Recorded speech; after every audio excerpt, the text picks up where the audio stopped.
everybody, my name is Tenu. Today I am going to read a story with my puppets. Once upon a time there was a farmer. The farmer wanted to plant flowers. So one day he took flower seeds and put them in soil. But birds came and ate the seeds. So the farmer kept putting seeds, but the birds kept eating the seeds.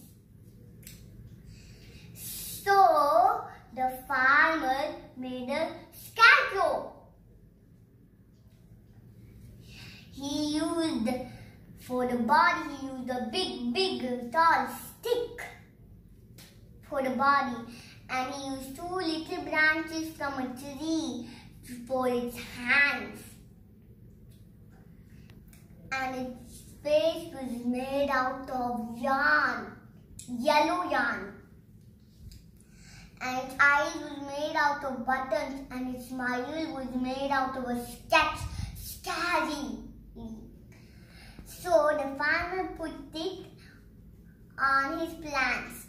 The birds came and ate it, but as they came, they saw the scarecrow